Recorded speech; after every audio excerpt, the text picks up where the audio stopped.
sedikit berbeda. Kalau tadi kita berbicara mengenai secara hemodinamik, trombosis, dan secara inflamasi, nah kita lebih jauh lagi ke dalam kardiomyosit itu sendiri.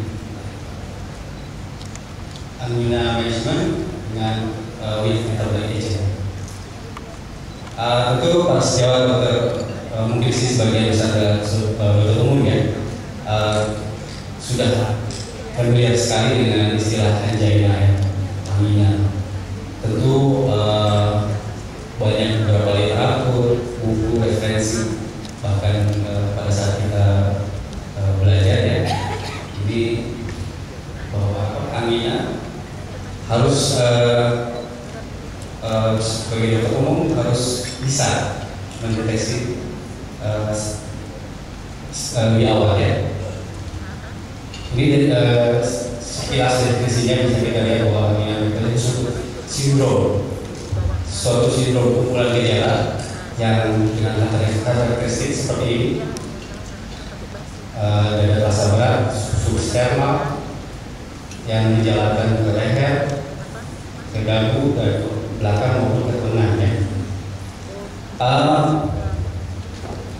Penyebab dari angina ini tentu sebagai yang paling mendasar adalah adanya imbalance antara supply dan demand. Kebutuhan miokardial oksigen dan adanya imbalance dari supply darah itu sendiri.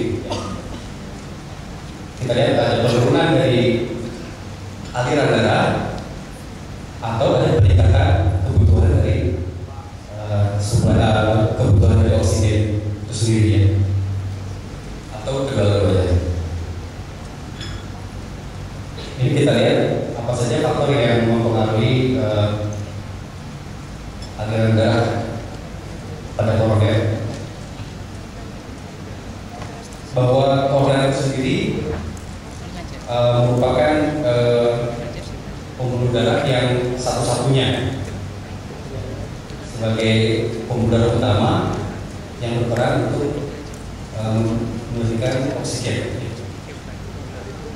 Dan dikatakan dalam keadaan istirahat sekalipun itu oksigen diekstraksi secara sempurna oleh miokard yang digunakan untuk energi seluler ya.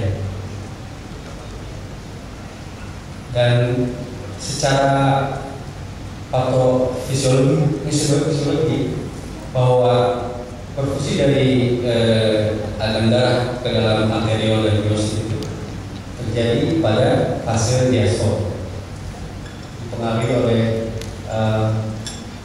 durasi dari panjangnya diastole maupun adanya resistensi dari pembuluh koroner. Ketiga faktor ini yang menentukan baik aliran darah maupun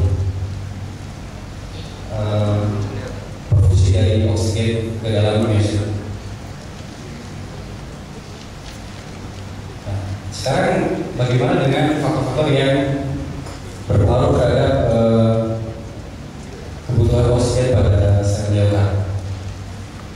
Kita lihat beberapa faktor, diantaranya adalah yang sangat berpengaruh adalah wall stress ventricle, baik itu yang biasa kita nilai adalah end diastolic pressure, heart rate, inotropic state, dan yang tidak juga kalah penting adalah myocardial metabolism.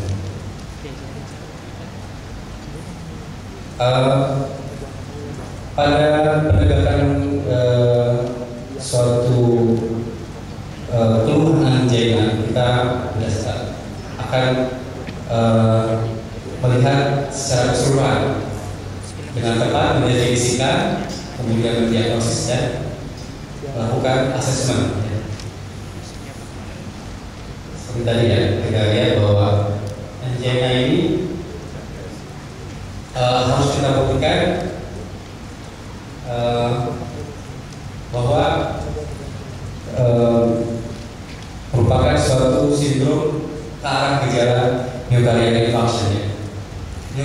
ischemia, dan belum tentu merupakan suatu kondisi membrane infarction. Seperti ini, bahwa tujuan dari mendiagnosis dan mengasesmen secara tepat adalah untuk mengkonfirmasi keluhan angina tersebut, ya. Kemudian juga mengidentifikasi dan mengeksekusi kemungkinan dan faktor presentasi dari timbulnya angina, melakukan sertifikasi, perencanaan tata laksana, dan evaluasi terhadap tata laksana tersebut. Kalau kita lihat pasien dengan suatu keluhan angina, dari mulai dia mengeluh, kemudian datang ke kita sebagai dokter, kemudian kita lakukan asesmen, diagnosis. Setelah kita asesmen, diagnosis dan perusahaan penunjang, kita integrasi dengan pemberian obat dengan pharmacological management. Kemudian pasien juga bisa kita lihat dia juga pada kondisi tertentu menjalani suatu intervensi medis, ya, bedah dalam kondisi angina, ischemia. Juga ada pasien juga akhirnya juga menjalani intervensi, ya. Dan ini jalan panjang ini tentu saja kita lihat sangat panjang, ya. Namun apa yang kita lakukan dari suatu pasien dengan keluhan angina ini, setelah kita lihat bahwa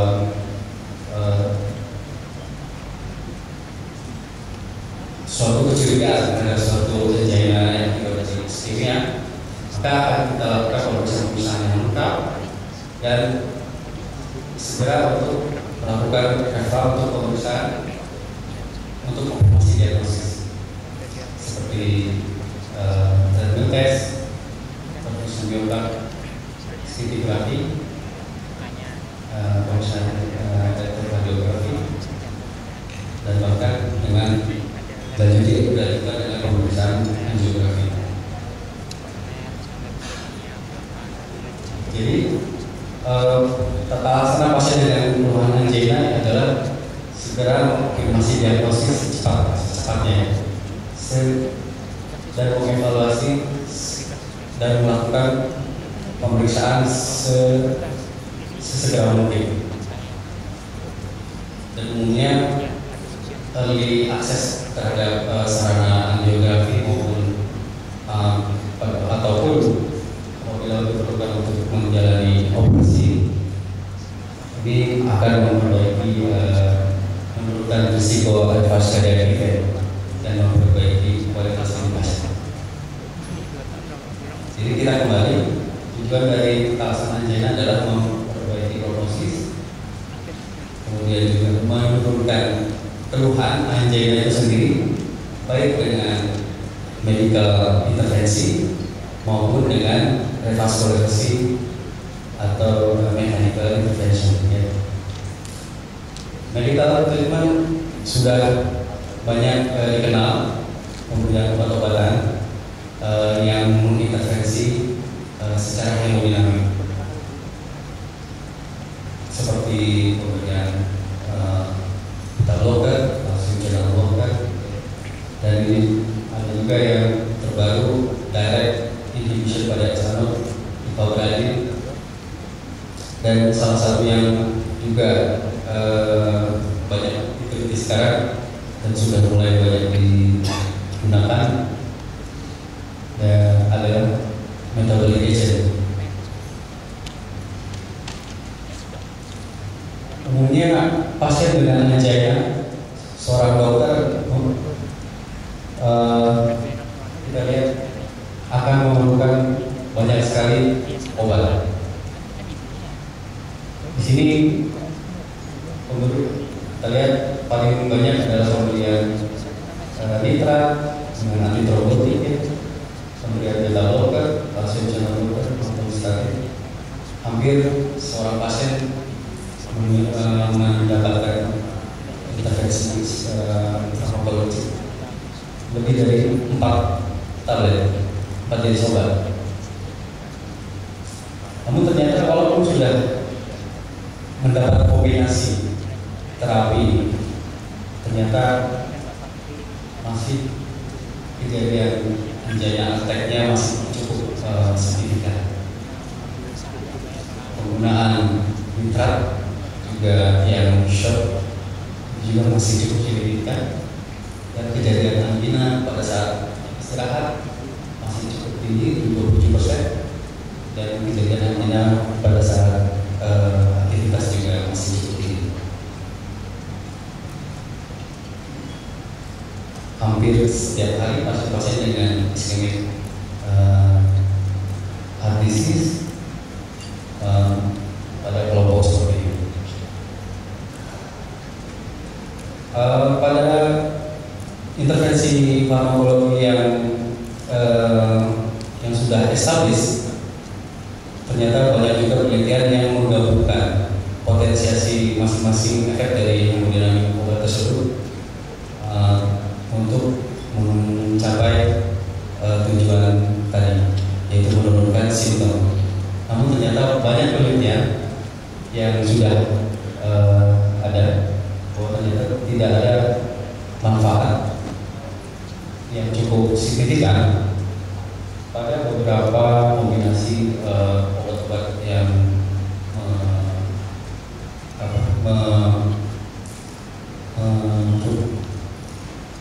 merubah hemodinamik. Jadi kombinasi dari beberapa obat hemodinamik agent ini ternyata belum cukup. Pada kasus tadi kita lihat juga bahwa tindakan intervensi yaitu membuka obstruksi pada koroner ternyata juga tidak. Pada follow up sampai 5 tahun masih tetap simptomatik pasien-pasien dengan coronary artery disease yang telah menjalani tindakan mechanical intervention, baik itu secara terutama secara angioplasti. 1 dari 3 pasien tetap simptomatik. Dan ternyata ada beberapa ini yang 25 ini diindikasikan coronary obstruction tidak selalu berhubungan dengan penyebab suatu angina. Kita lihat ini pasien yang asimptomatik juga tinggi pada usia yang lebih muda. Namun ternyata pada angina yang kita juga sejalan. Sehingga ini menunjukkan bahwa umumnya pasien dengan angina yang tipikal bisa kita simpulkan belum tentu ada penyumbatan obstruksi. Bahkan ini juga kita lihat pasien dengan kematian yang non cardiac death 74% memiliki coronary disease. Jadi banyak pasien yang dengan coronary disease juga belum tentu memiliki suatu ischemic heart disease. Nah, kalau kita bicara tentang energi yang bekerja pada stenosis, kita lihat bahwa jantung bekerja kira-kira 100.000 kali per detik ya, per hari, memompa 7.000 liter, memerlukan 6 kilo ATP, yang lebih kira-kira itu 20 kali berat jantung itu sendiri. Energi itu didapat dari mana? Ternyata itu energi didapat dari oksidasi ya, oksigen dan sumber energi glukosa, laktat dan ketik asid. Seperti kita ketahui ini akan energi fosfat yang akan dibentuk untuk sebagai energi otot sel-sel biasa. Nah, peranan metabolic agent terutama adalah memaksimalkan oksigen untuk mencapai ATP yang paling efisien. Pada ESC guideline juga disebutkan metabolic agent ini juga sebenarnya bermanfaat untuk menurunkan iskemik dengan disebutkan dia akan meningkatkan metabolisme glukosa relatif terhadap metabolisme SNK. Dan di guideline tersebut juga disebutkan kombinasi terapi dengan tata laksana dengan intervensi hemodinamik itu bisa diberikan, dan ini masuk kelasnya kelas 2 gitu.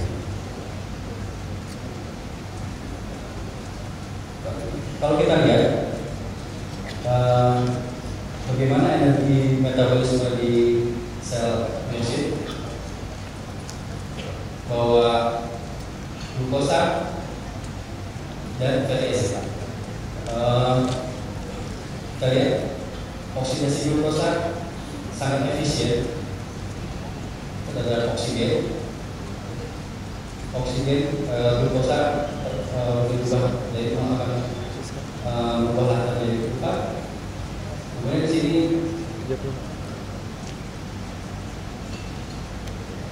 kita lihat jalur